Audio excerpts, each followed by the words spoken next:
Pastor Jacó, bom dia. Acontece que você está com ele no horizontal, eu estou com ele no vertical, e ele Aí não dá. não permitia a minha entrada. Então, depois que eu girei, funcionou. Nós não tínhamos combinado qual seria a posição. Sim, Eu não me... sim, tá certo. Muito bom Pas- dia, Paulo, pastor Paulo, irmãos de Jandar do Sul. Amém. Pastor Jacó, é uma alegria para nós recebê-lo aqui conosco. Todas as quartas-feiras nós fazemos esse encontro chamado Alvorada no Altar, em que nós refletimos numa palavra. E eu comentei com o senhor que pudesse compartilhar conosco uma palavra. Mas antes, eu quero lembrar os irmãos que o pastor Jacó esteve conosco ano passado, e na época ele compartilhou conosco que ele estava lutando, ou sendo tratado de um câncer. E depois nós soubemos mais à frente que ele foi infectado pelo Covid, passou dias difíceis, né, pelo que eu vi no hospital. Então eu creio que Deus tem sido muito gracioso com a vida do pastor Jacó, de estar conosco agora, de repente compartilhando uma palavra que Deus colocou no seu coração. E que Deus abençoe a sua vida, pastor Jacó, e que Deus coloque uma palavra que venha de encontro ao nosso coração. Fique à vontade. Sim, bom dia, irmãos, a todos vocês que estão em conexão neste momento com essa live. Eu sempre lembro com muita alegria também quando estive com vocês em Jandar do Sul, repartindo aquilo que Deus tem colocado no nosso coração, e também no nosso último encontro, quando eu falei sobre a questão de um câncer que ainda estou vivenciando, né? E eu tive a oportunidade eu digo oportunidade porque é assim que eu a vejo, de passar também pelo Covid. Ainda eu estou me recuperando do Covid, né? Das sequelas que ficaram no meu corpo, meu pulmão, meu fígado. É um vírus, como eu tenho sempre dito, que causa doença no corpo. Ele tem duas formas de atacar. Ele ataca o corpo e, conjuntamente, há uma mentalidade maligna por trás desse vírus que ataca a mente, com o propósito de gerar medo, ansiedade, desespero e pânico, com o propósito de enfraquecer a fé, de confundir as pessoas, né? Então, eu pude vivenciar isso, fiquei 8 dias hospitalizado, né? E sei desta forma, na prática, no corpo, de como esse mal atinge. E no início da pandemia do ano passado, quando ficou fechado, tudo fechado, lockdown, eu fiquei mal perante. Eu falei assim, o que é isso? Sou um pastor, o que eu faço? Estou aqui fechado, né? E em comunhão contigo, sim, com a minha esposa, mas, ó Deus, muitas pessoas apavoradas, o que eu faço? Então, claramente senti o direcionamento de Deus que eu deveria trabalhar escrevendo um livro. E foi assim que nasceu o Resistência, que é um livro que eu escrevi naquela época, contando como eu estava enfrentando o meu câncer, né? E aí eu vi claramente que Deus me deu 7 princípios de resistência, para as pessoas resistirem ao mal. Eu, naquele momento, achava que estava usando os princípios para lutar contra o câncer, né? Que eu tinha descoberto ainda há pouco, estava sofrendo aqueles embates da incredulidade que todo mundo sofre, né? Aquelas dúvidas, aquelas perguntas. Então, para mim era um momento assim, muito significativo. Então foi quando nasceu esse livro. E eu não sabia que eu vivenciaria esse livro durante, eu acho incrível que eu fiquei 8 dias, né, 7 noites no hospital, e eu precisei desses princípios, de cada um desses princípios no hospital. É como se Deus dissesse assim, tá bom, Jacó, vamos ver se isso funciona, né? Coloca em prática você. Vou te colocar de costa para você usufruir de mim e colocar em prática aquilo que você escreveu. E eu saí de lá mais fortalecido, né? Convencido de que o mal que o vírus causa, se tratado de maneira precoce, na hora adequada, há como combatê-lo. Mas a parte espiritual não é remédio, não é médico. Isso aí é resistência espiritual. E é aí que entra, então, a palavra que Deus me deu, pastor Paulo. Fique à vontade, pastor, para conversar conosco sobre isso, E depois, mais no final, o senhor pode dizer também sobre como adquirir esse livro, ok? Sim. O meu propósito é que você agarre os princípios. Nós temos, inclusive, esses princípios. Se eu não passei para você ainda, posso encaminhar, para você repartir depois na live com todas as pessoas. Né? Mas são 7 princípios. O primeiro é: não ignore a intenção do mal. Eu vou repetir, dizer todos, depois mencioná-los. Né? Não ignore a intenção do mal. Resista à frustração do desânimo. Compreenda o lugar das circunstâncias. Lidere a sua mente. Invista na sua fé. Deixe claro que você não vai desistir. Agarre em seu Deus. Primeiro, Amém. É que eu percebi que por trás desse vírus tem essa mentalidade do mal. A Bíblia diz que nós não lutamos contra a carne e o sangue. Quero dizer para você, meu irmão, meu amigo, que está nos vendo agora nessa live, o mal tem uma intenção de destruir você. Pedro disse, no capítulo 5, no versículo 8, que ele vive ao derredor, procurando quem quer destruir, tragar. Não ignore. Quem está por trás dessa confusão na sua casa? Quem está por trás desse problema no seu trabalho? Quem está por trás nessa ofensa entre parentes? Claro que tem a natureza humana, mas quem está por trás disso, trabalhando e colocando o dedo para ferir, para machucar, é o mal, é o diabo. Ele está por trás. As intenções dele é escravizar você. Ele não tem boas intenções. Então você não pode romantizar a vida. Você está numa batalha espiritual. Deus não colocou você aqui num paraíso para você usufruir. O paraíso foi estragado, vamos dizer assim, a palavra estragado, findou aquele período do paraíso. Nós vamos para o paraíso que ele está nos levando, mas enquanto nós estamos neste mundo, esse mundo está saturado pelo mal. E quem está por trás do mal é o maligno, é o diabo. E ele não tem boas intenções. Não ignore, ele não vai facilitar a vida para você. Se você quer viver essa vida usufruindo apenas, você vai ter problema. Então, segundo, não ignorar a intenção do mal. Se está numa batalha espiritual, tem que orar, resistir e ir firme para isso daí. Segundo, aqui claramente Deus me deixou claro que nós não podemos nos entregar à frustração do desânimo. Essa é uma das coisas que eu vejo nas pessoas. Pastor, eu estou frustrado, porque olha, essa situação interrompeu o meu sonho, meu plano, a gente estava tão bem em casa, a gente estava tão bem na igreja, as nossas finanças estavam indo tão bem, nossa saúde está tão bem, só chegou esse vírus, olha o que virou. Veja só, ele quer ver você frustrado, ele quer ver você decepcionado, ele quer ver você distraído, por causa que você não está vivendo aquela expectativa que você teve da vida. Então, essa é uma outra coisa. Não resista. Você tem que resistir ao desânimo. Você não pode se entregar ao desânimo. Você não pode, de maneira nenhuma, ficar fadado à ideia que tudo acabou, que não tem mais jeito, que agora, olha, já era, é fim da linha. Não entre nessa de maneira nenhuma. Está numa batalha espiritual, não se renda a esta frustração que o desânimo quer criar em você, e para isso, você vai ter que entender, esse é o terceiro princípio, qual é o lugar das circunstâncias. As circunstâncias, elas estão aí não para dirigir a gente. As circunstâncias servem para situar a gente. No momento que nós estamos, talvez uma tribulação, talvez uma enfermidade, a Bíblia diz que nós temos que viver a vida conforme cada situação. Um dia por vez, sobre cada situação, considerando cada momento.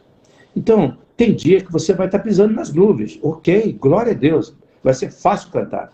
Tem dia que você vai acordar e a contrariedade está batendo na tua porta. Não deixe as circunstâncias contrárias definir a sua pegada.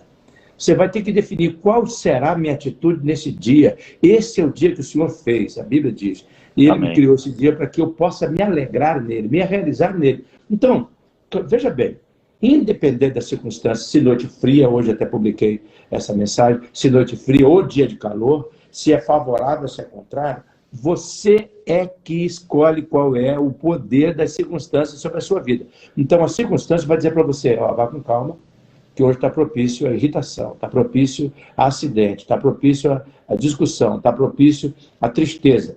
Então, eu vou fortalecer aqui a minha atitude. Olha, hoje tá cheio de alegria, tá moleza hoje, cuidado para você não distrair, porque o inimigo pode fazer uma armadilha, pode fazer uma pegada para você. Então, a circunstância, ela deve indicar para você como é que está o momento, mas não dirigir você, é você que dirige. Então, saiba qual é o lugar da circunstância. E esse vírus veio, ele não vai ficar o resto da vida, não. Ele atingiu o meu corpo, mas não vai ficar atingindo o meu corpo o resto da vida. Eu vou vencer essa etapa. É uma fase, está difícil, é ruim, mas eu vou vencer isso. Com a força que Cristo me dá, eu posso enfrentar qualquer situação. Filipenses capítulo 4, versículo 13. O quarto critério se você está entendendo que o mal tem uma intenção mal, que você não pode se render ao desânimo, que você tem que colocar as circunstâncias no lugar correto, você vai ter que aprender o quarto critério, liderar a sua mente. A mente, o mal ele vai conquistar o lugar número 1, conquistar a sua mente para dominar seu coração. Dominando o seu coração, ele joga você por qualquer lado. Por isso você tem que liderar a mente. A mente é onde você ensaia como vai viver a vida. Então você tem que liderar a mente. A Bíblia diz claramente que a nossa mente, ela tem que ser liderada. Antigamente nós vivíamos, diz a Bíblia em Efésios capítulo 2, nós vivíamos presos a uma mentalidade pagã, governava a nossa vida. Mas ele agora você tem que renovar, Romanos 12, 2, essa maneira de pensar. Você tem que pensar com a mente, que agora você é de Deus, Deus habita em você, a mente de Cristo em você. Você tem que pensar os pensamentos que trazem esperança, tem que pensar com fé. Tem que pensar, a pessoa fala pensar positivo, eu não gosto da palavra pensar positivo. Tem que pensar com fé, porque fé é positivo. Fé é realista, fé encara a realidade, mas da perspectiva de Deus. Você tem que escolher o que pensar, escolher aquilo que traz esperança, o profeta Jeremias falou. Quando eu fico pensando na situação, agora eu atendo perto de 1.000 pessoas com pedido de oração, mais de 6.000 pessoas que eu mando as minhas mensagens, um alcance de 50.000 pessoas por dia, quase 1.000 pessoas mandando pedido de oração para mim. Então, eu vejo um pensamento de tristeza, de derrota, de desistência. Então, nós temos que escolher pensar com esperança. Se eu ficasse pensando, morreu, olha, está acontecendo isso aqui, não tem mais UTI, não sei o quê, o tempo todo isso daí, eu vou me deprimir. O Jeremias diz, quando eu penso nisso tudo, eu fico triste, mas a esperança volta quando eu penso que a bondade dele se renovou, que ele é fiel comigo, que ele nunca errou. É isso. Você tem que liderar a sua mente. Você tem que escolher aquilo que você vai pensar. Veja bem, se você está percebendo que está numa batalha espiritual, não pode ignorar a intenção do mal, você não vai declarar o fracasso, o desânimo, não vai se render a ele. Você está entendendo o lugar da circunstância, você está liderando a sua mente. Você, para manter uma mente que lidera, você tem que investir na sua fé. E aqui um problema, Pastor Paulo e amigos que estão me vendo neste momento. As pessoas não investem na fé quando elas precisam, quando elas não precisam, e quando precisam elas não têm nenhum pingo sequer. É por isso que muitas pessoas entram em desespero. Porque ignora a palavra, ignora a oração, ignora o tempo com Deus, ignora orar junto com a esposa de mãos dadas, por isso que está brigando o tempo todo. Porque casal que ora junto, que fala com Deus junto, vence as suas dificuldades. Vai ter dificuldade sim, mas vence as suas dificuldades com a fé em Cristo. Então você tem que investir na fé. Nesse período que nós estamos vivendo, em qualquer outro, ninguém vai conseguir se manter de pé se não começar o dia com Deus no altar, alvorada no altar, que é a tua pegada. E eu gosto disso. Se você não começar cuidando do altar, até escrevi um livro, Meu Altar, Minha Vida.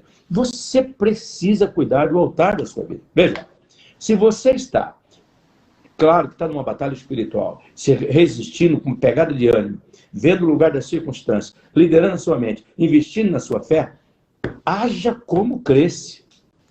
Aí entra o sexto princípio. Proclama às pessoas, eu não vou desistir. Não, você vai ter sempre aqui um cara que não vai desistir. Pode contar comigo, eu vou estar com você. Não vou abrir mão de jeito. Não vamos passar por isso. Não, sabe por quê? Por causa da esperança. A Bíblia diz em Apocalipse que o Cordeiro venceu contra tudo isso. Amém. Aí. Lutou e venceu. E lá diz, e com ele, os seus fiéis. Eu estou lá. Eu já sei o final da história. Então, o que acontece? Eu posso programar. Nós vamos vencer isso daí, gente. Vem comigo, eu sei o caminho. É por aqui. Ele tem um caminho na tormenta e na tempestade. Eu já sei o final da história. Ele diz que ele lutou venceu, e com eles fiéis. Fique fiel. Você tem que declarar que você não vai, de maneira nenhuma, desistir. E, por último, você tem que agarrar em Deus. O que é isso? É aquele texto lá de Naum que diz assim, que Deus tem o seu caminho na tormenta e na tempestade. Então, quanto mais perto você caminhar dele, mais segurança você vai ter de não se perder. Porque quem sabe o caminho é ele. Ele não vai contar o caminho. Ele vai segurar a tua mão. Se você não espernear e soltar da mão dele, pode caminhar com ele com segurança. Ele sabe como transitar nesse vírus. Ele sabe como andar por essa tempestade. De modo, fique tranquilo. Agarre em Deus. Amém. E você vai resistir. Você vai chegar do outro lado, como diz a Miriam, e cantar só o Senhor é Deus, só o Senhor é Deus. Amém. Porque nós somos um povo, aquele que foi lavado pelo sangue de Jesus, já sabe o final da história. Nós vencemos com o Cordeiro que lutou e já deu a vitória. Nós sabemos, esta é a esperança que gera fé e um amor que nos une a tudo. De modo Amém. que eu estou convencido de que esse é um momento de Deus especial para nós usufruirmos dele e contemplarmos ele de maneira mais clara. Esta é a minha palavra nesta manhã, Pastor Paulo. Pastor, eu estava lembrando quando você estava compartilhando conosco duas coisas. Uma delas é que aquela canção, essa paz que eu sinto em minha alma, não é porque tudo me vai bem, é porque eu amo o meu Senhor, né? Não olha as circunstâncias, olha o seu amor, não me guio por vistas. Fortalecer a fé, eu estava lendo sobre isto. Aliás, essa palavra veio de encontro para esse tempo que nós estamos vivendo. Mal sabia o Jacó que Deus usaria esse livro num outro momento, não só para aquele instante que ele estava escrevendo, né? Sim, é verdade. Essa que é a coisa que todos nós temos que lembrar. Deus age com base no quadro vitorioso que ele já tem completo. Nós analisamos a vida com base naquilo que nós estamos vendo agora. Esse é o erro. Nós temos que confiar em Deus. Mas pera lá, pastor, está morrendo muita criança. Pera lá, pastor, mas tem muita gente no hospital. Pera lá, tem muita gente na UTI. Eu fui um deles que estive lá no hospital e experimentei esses ataques de morte e não tem mais jeito e acabou lá no hospital. Mas olha, Deus já conhece o quadro, é claro. Ele já sabe. Jacó, fica tranquilo. O final já é vitorioso. Não importa se você sofre aqui, sofre ali, se você passa pelo vale da sombra da morte, como eu, né? Sepultei minha esposa em 2001, né? Depois, mais para frente, a minha mãe, há pouco tempo, a minha netinha, né? Um câncer. Bom, se todos esses momentos eu estivesse analisando a minha vida com base nesses momentos, eu teria parado, eu teria desistido. Mas não, Deus conhece tudo. E Ele está agindo na nossa vida, pastor Paulo, isso que é glorioso. Ele está agindo no nosso hoje, com base no futuro vencedor que já tem. Nós não podemos confiar nisso. Nós não estamos numa experiência fadada ao desespero. Gente. Não é que nós ficamos pensando que Deus tem a obrigação de nos curar de tudo, nos sarar de tudo, resolver a nossa vida, fazer isso daqui uma moleza. Mas Ele não nos criou para essa vida, Ele criou para a eternidade. É para lá que nós estamos indo. E o final é glorioso. E a paz de Deus que você estava falando, ela que guarda o nosso entendimento e protege o nosso coração. É por isso que nós temos que correr para Ele, né? Tudo começa na mente, né? Você falou que a batalha sempre começa na mente. Louvado seja Deus pela sua vida, por essa palavra, né? Eu tenho um lema na minha cabeça que é o seguinte: eu tenho que ler a Bíblia antes, a primeira coisa que eu faço do dia e antes de dormir, a última coisa. Porque Deus tem a primeira palavra na minha vida e a última palavra. Louvado seja o nome do Senhor. Amém. Pastor, obrigado pela oportunidade de estar conosco. Eu sei que seu tempo é bastante escasso, mas por dedicar esse tempo conosco, eu queria que o senhor orasse conosco e pelas pessoas que estão nos assistindo. Nós temos algumas pessoas que estão adoecidas, né? Uma delas, o pastor Marcelo, que agora saiu da UTI esses dias atrás, mas ainda está no hospital. Temos um presbítero nosso, Ricardo, que está hoje em Apucarana, ainda internado por conta do Covid, em tratamento. E como você disse, nós também perdemos, eu perdi para familiares, perdemos 2 pastores no nosso presbitério, perdi o meu tio, alguns primos, por conta dessa infecção, dessa pandemia. Mas, como o senhor disse, a palavra diz, a palavra final é de Deus e a vitória final é de Deus. Como dizia Billy Graham, eu sei o que vai acontecer no final, a vitória é certa. Louvado seja o nome do Senhor. Muito bem, vamos orar. Eu queria, mais uma vez, falar do meu livro. Isso. Esse livro, aqui em Maringá, a nossa igreja está patrocinando 100 mil cópias, e nós estamos terminando de entregar essas 100 mil cópias em Maringá, e se a igreja aí quiser se unir à nossa campanha de distribuir a cidade, a nossa estratégia é passar pelo preço de custo da produção do livro, para que ele seja distribuído. Eu creio que Jandaia do Sul precisa de uma palavra de resistência, e eu tenho escutado aqui tanto dos médicos, né, como também de todos os moradores que já têm chego o livro, como que essa mensagem é oportuna e como que ela tem feito bem. O livro não é vendido, ele é entregue gratuito em Maringá, como nós não temos recursos para essas campanhas fora de Maringá. As cidades onde o livro está chegando, igrejas estão adquirindo o livro e então os membros adquirem uma quantidade e então aí distribui gratuitamente para que as pessoas possam ser encorajadas. Eu espero que os irmãos aí de Jandaia do Sul se unam e nós tenhamos essa campanha também acontecendo aí para que Jandaia tenha uma palavra de esperança. Essa região é chamada Vale do Ivaí, é isso? É conhecido como Vale do Ivaí, né? Tenha esta palavra de esperança. Muito bem, vamos orar, e eu agora estou incluindo aqui na nossa igreja, nós devemos ter em torno de umas 170, 180 pessoas que estão com o Covid, enfrentando o Covid, e já sepultamos várias pessoas da nossa igreja, mas é interessante que aquele que crê, até nesta hora morre diferente, sabe? Por que morre diferente? Por quê? Porque ele sabe que a morte é um detalhe, né? Paulo diz, era melhor que eu fosse, melhor era morrer, mas se for necessário eu fico, né? Porque o cristão, até na hora da morte, ele sabe, não, isso aqui é passagem, não é um ponto final. Nós vamos orar agora, em nome do Pai, do Filho, do Espírito Santo. Eu entro, Senhor, no privilégio que tenho de falar contigo, no secreto da oração, com esses irmãos, com essas pessoas, pedindo, Senhor, a favor daqueles que estão doentes, hospitalizados.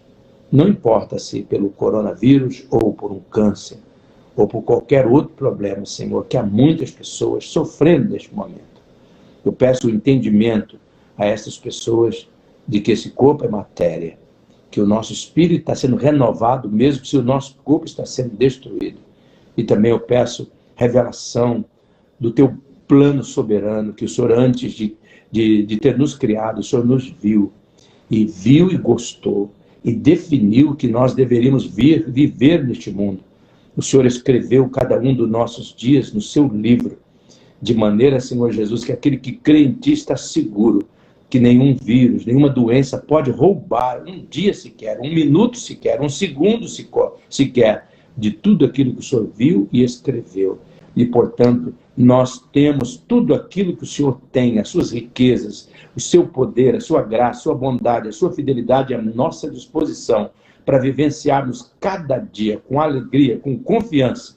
Porque se Deus é por nós, quem será contra nós? Se o Senhor está do nosso lado, nós temos tudo o que carecemos, a imensa provisão da graça, para vencer um dia por vez, confiado no Senhor. Eu oro pela cura dos enfermos, e que o Senhor dê resistência a esta pessoa e leve esta pessoa a viver contigo um dia por vez na confiança com o Senhor. É a minha oração de libertação e bênção. Em nome do Pai, do Filho, do Espírito Santo. Amém e amém. Deus abençoe, pastor. Deus abençoe, irmãos. Um privilégio para mim estar com vocês. Amém. Deus abençoe, pastor. Tenha uma boa semana em nome de Jesus. Um abraço. Fica com Deus.